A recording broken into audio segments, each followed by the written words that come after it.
नमो अरिहंताणं नमो सिद्धाणं नमो आयर्याणं नमो उवज्जायाणं नमो लोये सव्वसाहुणं एसो पंचनमुक्कारो शव्वपावप्पणाशनो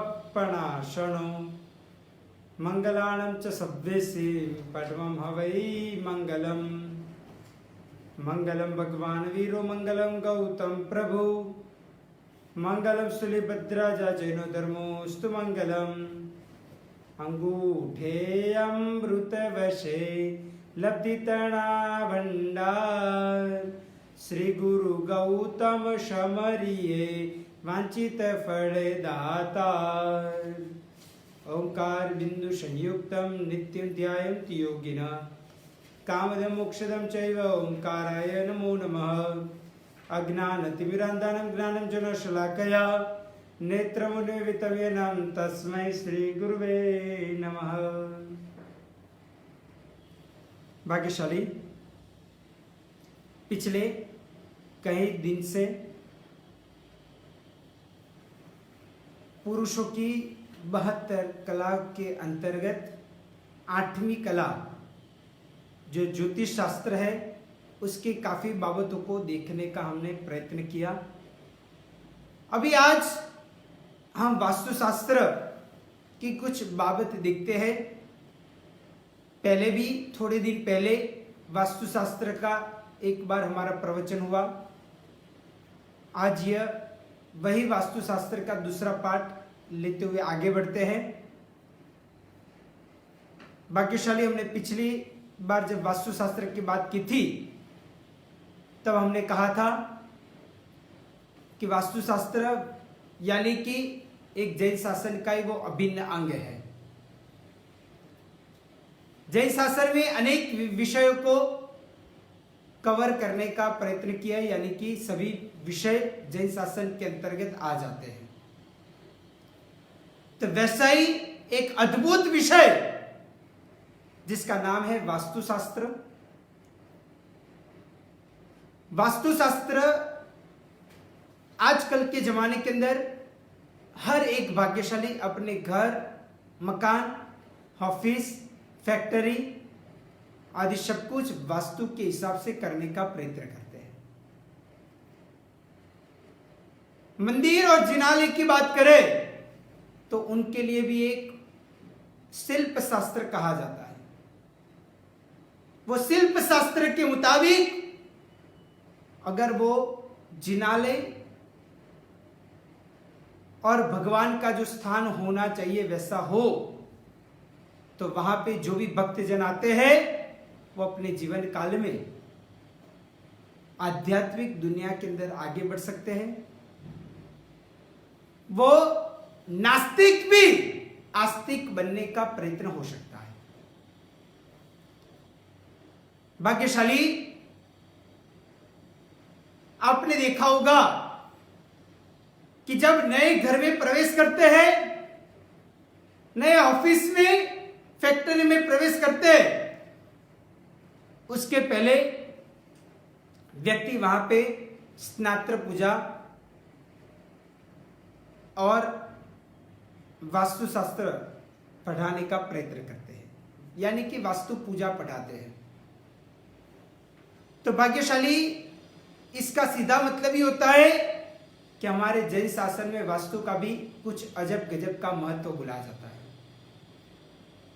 अगर वास्तु के मुताबिक घर होता है तो वो घर में रहते हुए भी धार्मिकता हमारी कायमी बरकरार रह सकती है।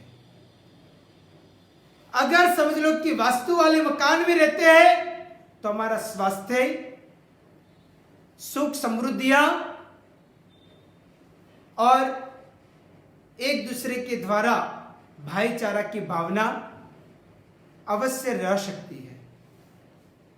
परंतु अगर समझ लो कि वास्तु के मुताबिक वो घर नहीं होता तो कई सारी प्रकार की आपत्तियां आती है, कई सारी प्रकार की तकलीफें आती रहती है। तो ये वास्तु को अवश्य में वो समझने जैसा है। अगर समझ लो कि वास्तु को समझ लिया तो फिर अपने घर और मकान आदि वगैरह के अंदर रहते हुए कोई कंकास, रगड़े झगड़े आदि से मुक्ति मिल सकती है और घर में सुखाकृति रहे, सुख शांति रहे तो धर्म में भी मन टिक पाएगा। हमारा वास्तुशास्त्र चलाने का भी एक ही मंतव्य है कि जो भी श्रावक श्राविका है वो अपने जीवन काल में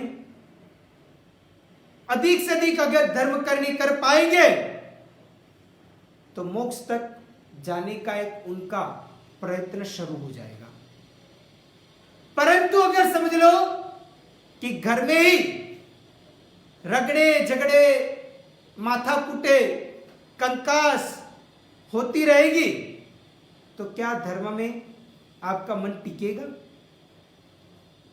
अगर समझ लो कि घर में ही सुख शांति और समृद्धि नहीं है परंतु कुशंप है, दरिद्रता है, मानसिक चिंताएं है, शारीरिक व्याधियां है, आपत्ति है, तो क्या आपका मन वो धर्म में टिकेगा? आप धर्म कर पाओगे? बिल्कुल नहीं। इसलिए मेन हमारा आशय तो वही है कि सभी लोगों को धर्म के मार्ग के ऊपर आगे चलाना। परंतु अगर घर में ही सुख शांति होगी, समृद्धि होगी तो फिर धर्म के मार्ग के ऊपर उनका मन टिकेगा और अगर वो क्रियाओं के अंतर्गत भी मन टिकेगा तो आगे बढ़ते हुए वही क्रिया धर्म बन जाएगी और हमारा आत्मिक सुख हमें प्राप्त होगा। बाह्य व्यवहारिक सुख छोड़ते हुए आत्मिक आत्मा का सुख तभी प्राप्त होगा कि जब हमने वास्तु आदि वगैरह द्वारा अगर घर मकान आदि वगैरह बनाया हुआ होगा, सुख समृद्धि का वास होगा, सरस्वती और लक्ष्मी की कृपा रहेगी तो हम आगे सम्यक ज्ञान की प्राप्ति भी कर पाएंगे।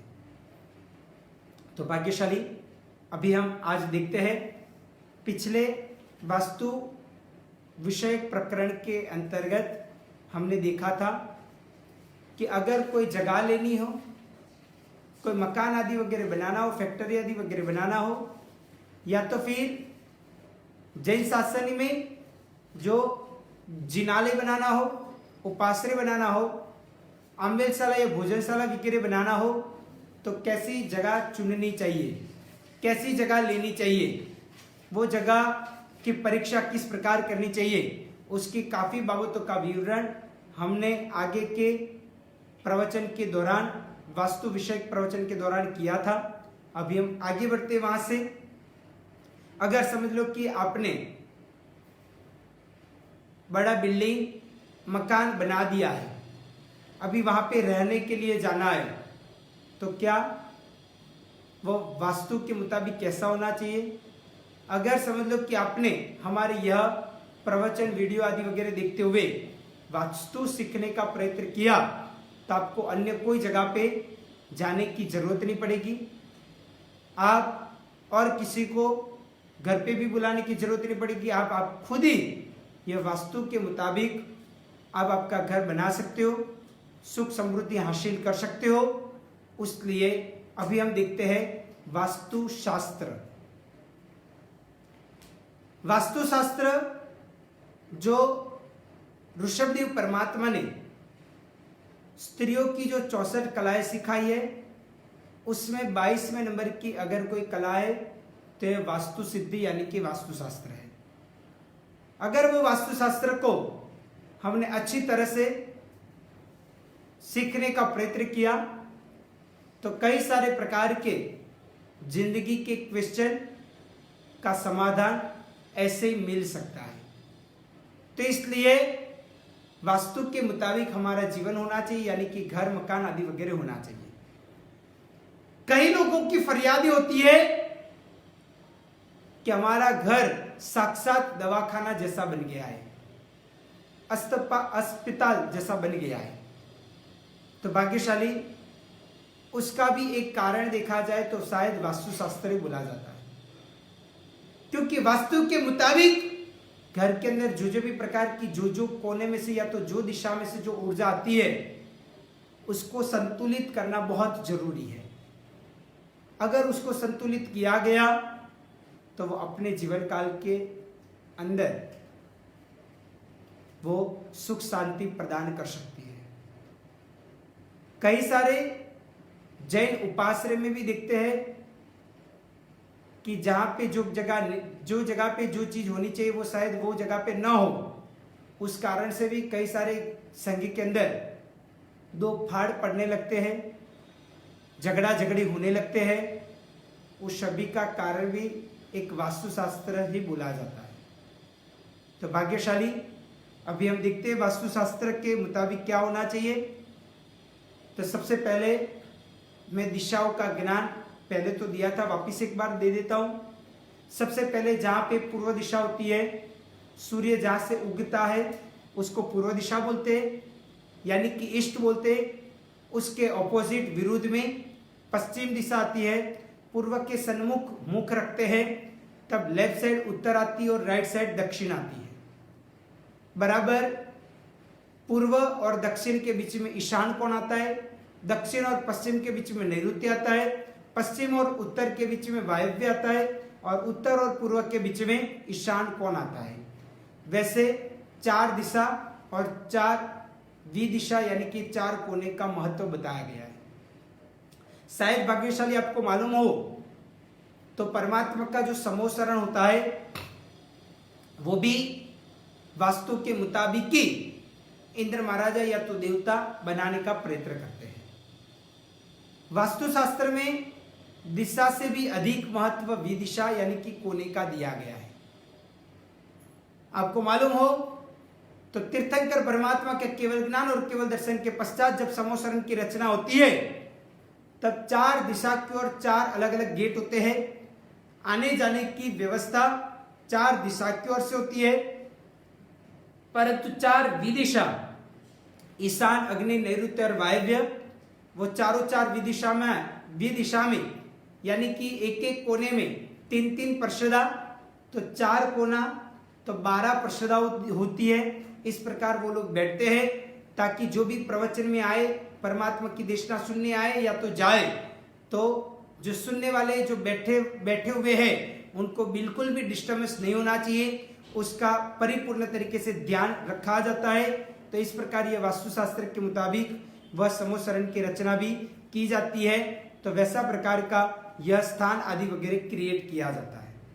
भाग्यशाली अभी हम देखते हैं कि कौन से महीने में गृहारंभ यानी कि गृह प्रवेश करते हैं, नए घर के अंदर प्रवेश करते हैं तो क्या लाभ मिलता है। तो बोला जाता है वास्तुशास्त्र के मुताबिक जो वैशाख महीना होता है जिसमें करीब करीब सूर्य ऊंच का होता है, चंद्र भी आप ऊंच का या तो स्वग्रह भी प्राप्त कर सकते हो, तो वैसा प्रकार का अगर होता है वैशाख महीने में तो वो समय काल के अंदर घर के अंदर प्रवेश करना तो उसके द्वारा धन की प्राप्ति हो सकती है। अगर ज्येष्ठ मास के अंदर घर के अंदर गुरुवार में प्रवेश करते तो शायद मृत्यु हो सकता है।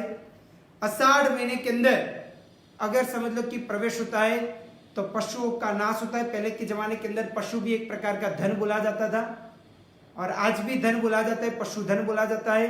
पहले के जमाने के अंदर लोग अपने घर के अंदर पशु रखते थे और उसके द्वारा उनका व्यवहार आदि वगैरह चलता था, तो उसकी बात आई। उसके बाद श्रावण महीने के अंदर अगर समझ लो कि घर के अंदर प्रवेश करते हैं तो पशुओं की वृद्धि हो सकती है। भादरवा मास के अंदर अगर घर के अंदर शुभारंभ करते हैं तो घर शून्य बन जाता है, यानी कि घर के परिवार के लोग ज्यादातर घर के अंदर टिकते नहीं है। सिर्फ घर की जो औरतें होती है उनको ही शायद अकेलापन महसूस होता रहता है और इस प्रकार रहने का प्रयत्न हो सकता है, यानी कि अधिक घर के अंदर टिकने का प्रयत्न नहीं होता है। अधिक दूरी तक जाने का या तो फिर कोई ऑफिस मकान ऑफिस दुकान आदि वगैरह में गए तो इस प्रकार प्रयत्न होता है, यानी कि वो घर के अंदर टिकना बहुत मुश्किल या तो कम हो जाता है। वैसा बोला जाता है अगर भादरवा मास के अंदर घर के अंदर प्रवेश करते तो घर शून्य यानी कि खाली खाली जैसा लगता है। अश्विन यानी कि आश्रम मास के अंदर अगर घर के अंदर प्रवेश किया जाए तो कलेश होता है, यानी कि कंकास होता है, रगड़ा झगड़ा माथाकूट आदि वगैरह चलने का प्रयत्न हो सकता है। अगर कार्तिक मास के अंदर घर में प्रवेश करते हैं तो बोला जाता है नौकर चाकर आदि वगैरह का नाश होता है, यानी कि नौकर चाकर को कई सारे आजकल की घर की बहनें जो गृहिणियां हैं उनका ये क्वेश्चन है कि मुंह मांगे पैसा देते हैं तो अभी नौकरानी नहीं मिलती, तो अभी घर के अंदर काम करने वाले सेवक नहीं मिलते हैं। तो भाग्यशाली उसका कारण शायद ये भी हो सकता है। और कई कई जगह पे ऐसा भी होता है कि शायद वो थोड़ा बहुत भी पैसा दे दे तो अभी सामने से नौकर उनके वहां आने के लिए तैयार हो जाते, शायद उनकी मीठी जबान हो या तो फिर वो एक प्रकार से अच्छा वो नौकर चाकर के द्वारा व्यवहार रखते हो, शायद उसका भी कारण हो सकता है। परंतु कई सारे बहनों की ये फरियादें होती है कि क्या करें, हम कितना भी पैसा दे, मुंह मांगे पैसा दे तो अभी नौकरानी या तो घर के अंदर काम करने वाले लोग मिलते नहीं है। तो शायद उसका कारण कार्तिक महीने के अंदर आपने घर के अंदर प्रवेश किया, उसका कारण यह भी बोला जाता है। माक्षर मास के अंदर अगर समझ लो कि घर के अंदर प्रवेश करते माक्षर और पोष महीने दोनों के अंदर, तो बोला जाता है कि धन्य की प्राप्ति होती है, धन धान्य आदि वगैरह की वृद्धि होती है और ऐसा कहा जाता है। महा महीने के अंदर माघ मास के अंदर अगर समझ लो कि घर के अंदर प्रवेश किया जाता है, नए घर के अंदर शुभारंभ करते प्रवेश करते हैं तो बोला जाता है कि अग्नि का भय रहता है, यानी कि अग्नि का कोई उपद्रव आए ऐसा बोला जाता है, इसलिए वो भी ध्यान में रखना चाहिए। फागुन मास के अंदर फाल्गुन मास के अंदर अगर समझ लो कि घर के अंदर प्रवेश किया जाए तो लक्ष्मी की वृद्धि हो सकती है, लक्ष्मी आपके ऊपर यानी कि माँ लक्ष्मी की प्रसन्नता आपके ऊपर खूब खूब बढ़ सकती है। चैत्र मास के अंदर अगर घर के अंदर प्रवेश किया जाए तो शोक रहता है, यानी कि चिंताएं रहती है, चाहे वो मानसिक हो परंतु वो चिंता रहने का प्रयत्न हो सकता है। तो इसलिए भाग्यशाली 12 मास मैंने आपको बताया कि 12 मास के अंदर अगर गुरुवार के अंदर प्रवेश करते तो ऐसा कुछ फल मिल सकता है, तो उसका परिपूर्ण तरीके से ध्यान रखना चाहिए, अपने जीवन काल में समझना चाहिए और इस प्रकार आगे हमें उपयोग में भी लेना चाहिए, प्रैक्टिकल लाइफ के अंदर भी उसको ध्यान में रखना चाहिए। अभी कहा जाता है कि किस भूमि में घर बनाते तो वो श्रेष्ठ बोला जाता है, तो सबसे पहले नंबर के अंदर जिस भूमि का स्वाद मीठा हो, मधुर हो, जो भूमि की मिट्टी रेती आदि वगैरह का जो स्वाद होता है वो मीठा हो, मधुर हो, तो वैसी जगहों के अंदर अगर घर बनाते तो वो श्रेष्ठ माना जाता है। भाग्यशाली अलग अलग प्रकार की जमीन की अलग अलग प्रकार की होती है, जमीन की मिट्टियां भी अलग अलग प्रकार की होती है और वो मिट्टी आदि वगैरह के कारण ऐसा कहा जाता है कि उसके स्वाद भी अलग अलग प्रकार के होते हैं। अगर मीठा और मधुरा स्वाद होता है और वहां पे अगर आप घर आदि वगैरह बनाते हो तो वो एक प्रकार से श्रेष्ठ माना जाता है। उसके पश्चात जो मिट्टी या तो जमीन का रंग उज्जवल हो तो वहां पे घर बनाना श्रेष्ठ माना जाता है। जहां पे जातिवेर प्राणी यानी कि समझ लो कि बिल्ली और कुत्ता या तो चूहा और बिल्ली वो दोनों को अंदर अंदर जाति वैर होता है, सांप और नेवला तो वो दोनों को जाति वैर है, यानी कि वो पहले से एक प्रकार का जन्म से उनको जाति का वैर है। ऐसे प्रकार के जीव भी अगर साथ में रहते हो तो वो भी एक प्रकार से कहा जाता है कि वो जगह भी घर बनाने के लिए उत्तम श्रेष्ठ मानी जाती है। भाग्यशाली मुझे याद आता है आज से करीब 6 साल पहले, 5 या 6 साल पहले हमारा चतुर्मास बंबई के अंदर भाईंदर में सुदामा टावर में हुआ था, जहां पे मेरी दीक्षा हुई थी। तो भाग्यशाली सुदामा टावर के अंदर हमने देखा था कई बार कि वो सुदामा टावर का जो फ्लैट है वहां पे आया हुआ जो उपाश्रय वहां पे हमारा चतुर्मास हुआ था, तो वो चतुर्मास वहां पे हुआ और वहां पे यानी कि सुदामा टावर के वहां पे एक प्रकार से हमने देखा था कि बिल्ली और कुत्ता वो दोनों मित्रता रखते हुए साथ में रहते थे। तो भाग्यशाली ऐसा प्रसंग बहुत कम दिखाई देता है, परंतु ऐसा होवे तो अभी एक प्रकार का वो जाति वैर यानी कि प्राणियों के अंदर जो होता है तो अभी वो दोनों साथ में रहते, सम के साथ रहते हैं तो वो जमीन अच्छी मानी जाती है। भाग्यशाली शायद आपको मालूम हो तो शमो शरण होता है, वो शमो शरण भी वास्तुशास्त्र के मुताबिक ही होता है, मैंने पहले ही आपको कहा। और वैसी जगह के ऊपर ही वो समोसरण इंद्र महाराज देवता आदि वगैरह बनाते कि जो जगह एकदम उत्तम हो। वैसी जगहों के अंदर परमात्मा आदि वगैरह भी देशना उपदेश देते हैं, तो सरलता से व्यक्ति वहां पे दीक्षा लेने के लिए, आत्म उत्थान करने के लिए तैयार हो जाते हैं। उसका एक कारण ये वास्तुशास्त्र भी कहा जाता है, यानी कैसी जगह भी बोली जाती है। दूसरे नंबर के अंदर परमात्मा की उपदेश देशना का प्रभाव भी बोला जाता है। तीसरे नंबर के अंदर ऐसा भी कहा जाता है कि परमात्मा जिस संगीतमय वाणी यानी कि मालकोस राग के अंदर जो प्रवचन आदि वगैरह उपदेश देते, तो उसके द्वारा भी शायद ऐसा प्रकार का कहा जाता है कि वहां पे लोगों को वो देशना सुनते हुए अपने आत्मा का उत्थान करने की भावना क्रिएट हो जाती है। तो ये प्रकार का प्रयत्न होता है, तो ये सब कुछ भी शायद वहां पे होता है। वो समोसरण के अंदर वो वास्तु का भी एक प्रकार का भाग बोला जाता है कि उसके कारण भी हो सकता है। तो वहां पे जो समोसरण में हमने, अगर समझ लो कि आपने पढ़ा हो तो मालूम होगा, अगर ना पढ़ा हो तो जरूर पढ़ना। समोसरण के 3 गढ़ होते हैं, यानी कि 3 फ्लोर होते हैं। उसमें दूसरे फ्लोर के अंतर्गत यानी कि दूसरे फ्लोर में, दूसरे गढ़ में वहां पे चूहा हो, बिल्ली हो, दोनों साथ में बैठते हैं और परमात्मा की देशना सुनते हैं। अगर समझ लो कि कोई भी जाति वैर हो, जन्म के साथ वैर हो, या तो अन्य कोई भी प्रकार का वैर हो, तो वो दोनों भी पशु अगर साथ में बैठते हुए भी प्रवचन सुन सकते हैं। पंछियां भी हो या तो फिर वो कुत्ता भी हो, दोनों विरोधी है तो अभी साथ में बैठते हुए प्रवचन सुनते हैं। तो इस प्रकार अपने जीवन काल के अंदर ऐसी ऐसी प्रकार की जगह हो तो वो श्रेष्ठ अपने जीवन काल में मानी जाती है। अभी घर अगर आप बनाना चाहते हो, जमीन तो आपने ले लिया, जमीन लेने के बाद में घर बनाने के लिए या तो कोई उपाश्रय बनाना हो, देरासर बनाना हो, मंदिर बनाना हो, पाठशाला बनानी हो, या तो फिर कोई ना कोई प्रकार का भोजनशाला बनाना हो, ऐसे कोई भी प्रकार का कार्य करना हो, या तो फैक्ट्री, ऑफिस, या तो कोई शॉपिंग सेंटर, या तो बिल्डिंग बनानी हो, तो उसके लिए वो जगह जो हो वो जगह के अंतर्गत यानी कि जगह के अंदर सबसे पहले पाया पूरने का प्रयत्न किया जाता है। खनन आदि वगैरह, खात मुहूर्त आदि वगैरह किया जाता है और खात मुहूर्त के द्वारा वो पाया अंदर डाला जाता है।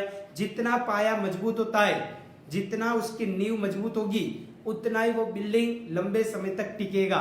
तो भाग्यशाली वो जो नींव मजबूत जब डालते यानी कि खड्डा खोदते हैं और वहां पे जो बिल्डिंग बनाया जाता है उसके अंदर जो भी प्रकार की हड्डियां मिलती है वो ज्यादातर ऐसा बोला जाता है कि उसको निकाला जाता है, यानी कि वो हड्डियां निकाल दिया जाए। अगर समझ लो कि कोई हड्डी रह जाए तो वो कौन से प्रकार की हड्डी रह जाए और उसका क्या फल होता है उसकी बात करता हूं। अगर कोई गाय की हड्डी, वो जमीन मकान आदि वगैरह बनाना है, वो जमीन के अंदर रह जाए गाय की हड्डी, तो राजा का भय होता है। राजा का भय होना यानी कि हमारे राज्य के अंदर, हमारे एरिया के अंदर जो कलेक्टर हो या तो फिर कोई डीसी आदि वगैरह यानी कि कोई पुलिस इंस्पेक्टर आदि वगैरह हो, या तो फिर समझ लो कि कोई ना कोई प्रकार का धारासभ्य आदि वगैरह हो, या तो फिर कोई ना कोई चीफ मिनिस्टर आदि वगैरह हो, या तो फिर प्राइम मिनिस्टर हो, यानी कि कोई ना कोई प्रकार का ऐसा गवर्नमेंट जो एक प्रकार का बोला जाता है, तो वो गवर्नमेंट आदि वगैरह के द्वारा भी हमारे जीवन काल के अंदर ये भय आदि वगैरह रह सकता है, यानी कि राजा का भय। आज के जमाने के अंदर राजाशाही नहीं है, इसलिए इस प्रकार कहा जाता है कि जो भी आगेवान या तो अधिकारी बड़े बड़े जो होते उनका भी हमारे जीवन काल के अंदर भय रह सकता है, आ सकता है। अगर समझ लो कि घोड़े की हड्डी जमीन के ऊपर मकान बनाते वक्त नीचे घोड़े की हड्डी रह जाए तो वो व्यक्ति को रोग आदि वगैरह भी रह सकता है, यानी कि आ सकता है। उसके अलावा स्वान यानी कि कुत्ते की हड्डी अगर समझ लो के अंदर रह जाए तो बोला जाता है कि कलेश कंकाश आदि वगैरह रहता है, ऐसा भी हो सकता है। अगर कुत्ते की हड्डी हमारे घर के अंतर्गत यानी कि घर के जमीन के नीचे रह जाए तो उसका कारण यह भी बन सकता है। गद्दे की अगर समझ लो कि हड्डी रह जाए या तो ऊंट की हड्डी रह जाए तो संतति का नाश होता है, यानी कि हमारा जो परिवार आदि वगैरह है वो बढ़ नहीं सकता है, या तो लड़के लड़की आदि वगैरह वो छोटी उम्र के अंदर ही वो भगवान के प्यारे हो जाना, यानी कि यह देह को छोड़ते हुए आत्मा कोई अन्य ही गतियों के अंदर चले जाना, वैसी परिस्थिति भी उत्पन्न हो सकती है। अगर समझ लो कि मनुष्य की या तो कोई बकरे की हड्डी वहां पे अंदर रह जाए तो अग्नि का भय रह सकता है।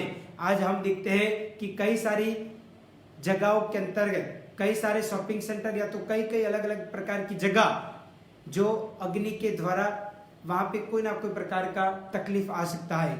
जैसे हमने थोड़े समय पहले देखा होगा या तो सुना होगा कि सूरत, गुजरात के अंदर, सूरत के अंदर कई सारी जगहों के अंदर जो अग्नि का भय हुआ, यानी कि अग्नि के द्वारा पूरा की पूरा शॉपिंग सेंटर हो या तो की पूरी जगह वो एकदम जल जाए, ऐसा प्रयत्न हुए, तो उसका एक कारण यह भी हो सकता है कि मनुष्य की या तो कोई बकरे की हड्डी अंदर रह गई हो और वहां पे जमीन आदि वगैरह बनाया जाए तो वहां पे ऐसा भी भय रह सकता है। तो उसका भी हमें जरूर ध्यान रखना चाहिए। अभी आगे की बातें मैं आपको आगे के प्रवचन के अंदर बताऊंगा।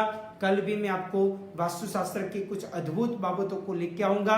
वास्तुशास्त्र के हिसाब से हमें कैसा प्रकार का घर आदि वगैरह बनाना चाहिए, वास्तुशास्त्र के मुताबिक एक एक दिशाओं के अंदर क्या क्या ध्यान रखना चाहिए, उसका विगतवार विस्तृत से मैं आपको माहिती प्रदान करने का प्रयत्न करूंगा। तो भाग्यशाली जरूर हमारे ये वीडियो को लोगों तक, जन जन तक पहुंचाने के लिए आप शेयर आदि वगैरह कर सकते हो और जरूर जरूर सभी भाग्यशाली उसके अंदर जुड़ते हुए खूब लाभान्वित हुए, ऐसा प्रयत्न आप कर सकते हो। चाहे अभी लॉकडाउन आदि वगैरह की प्रक्रिया हो चुकी है, अपने अपने घर के अंदर अपने अपने अलग अलग जगहों के अंदर लोग हैं, परंतु तो भी आप खूब अच्छी तरह से यह वीडियो सुनते हुए आपके घर के अंदर जो वास्तु मुताबिक बाबतें होती है उसका पूरा ध्यान रखना चाहिए। और इस प्रकार आप करोगे तो जरूर आप धर्म करनी आदि वगैरह भी आसानी से और सरलता से कर पाओगे। दूसरी एक मुख्यत्व बात आपको यह कहनी है कि कल सुबह में गुरुवार का दिन है और कल सुबह में कुछ पुष्य नक्षत्र यानी कि गुरु पुष्यामृत योग है। तो भाग्यशाली कल सुबह में कुछ 7:15 से 7:25, 27 तक कुछ यह गुरु पुष्यामृत योग होने वाला है। 7:15 से 7:30 के बीच तक वो परिपूर्ण हो जाएगा। तो भाग्यशाली हमने कल होरा का प्रकरण भी सिखाया था कि होरा सुबह में प्रातः जब सूर्योदय होता है तब यह होरा आदि वगैरह शुरू होती है। तो भाग्यशाली हम बराबर सुनेंगे। कल आपको इस प्रकार मैं आपको अभी बता रहा हूं कि कल जो गुरु पुष्यामृत योग है उसके अंदर मां सरस्वती की जाप साधना करनी चाहिए। जो व्यस्त महीने के अंतर्गत ही मैंने आपको सरस्वती माता का मंत्र आदि वगैरह सुनाया था, परंतु काफी सारे लोगों की कमेंट आदि वगैरह, काफी सारे लोगों का मैसेज और फोन वगैरह आया कि आप उच्चारण के द्वारा भी हमें मां सरस्वती का इस प्रकार का मंत्र जाप आदि वगैरह प्रदान करो। तो भाग्यशाली आप जो भी वीडियो अभी सुन रहे हो तो बराबर ध्यान से मेरे बाद में अनुकूलता हो तो आप बोल सकते हो। तो ये मां सरस्वती का मंत्र अभी आपको मैं दे रहा हूं। कल सुबह से यानी कि सुबह में कुछ 6:15 बजे से आप 7:15 बजे के बीच में यह सरस्वती माता का जाप आपके घर के अंदर आप शुरू कर सकते हो। आपके जो भी बालक बालिकाएं उनको भी ये जरूर शुरू करवाइए और उनको भी शुरू करवाओगे तो वो भी अपने जीवन काल में बहुत कुछ तीक्ष्ण बुद्धि वाले, एकदम पावरफुल बुद्धि वाले बन पाएंगे। बस उसकी विधि और कुछ भी नहीं, परंतु एक कोई अच्छा प्रकार का पात्र लेना है, यानी कि कटोरा आदि वगैरह लेना है, कटोरी लेना है। अगर तांबे की हो, कांसे की हो तो ऐसी कोई विशिष्ट प्रकार की लेना है। उसके अंदर शुद्ध जल भरना है और जिम्ने हाथ की जो 5 अंगुली उसके अंदर डालनी है और 108 बार यह मंत्र बोलना है। 108 बार मंत्र बोलने के बाद वो पानी सबसे पहले नए कोठे में पीना है और ऐसा कंटिन्यू 6 महीने तक आपको करना होगा।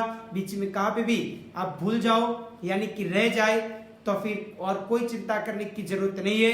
दूसरे दिन से वापिस आपको 6 महीना शुरू करना है। इसलिए भाग्यशाली जरूर हमारा यह मंत्र आप हमारे बाद में बोल सकते हो। तो जरूर आप बोलिए मां सरस्वती का मंत्र। ओम ह्रीं श्रीं बोलो।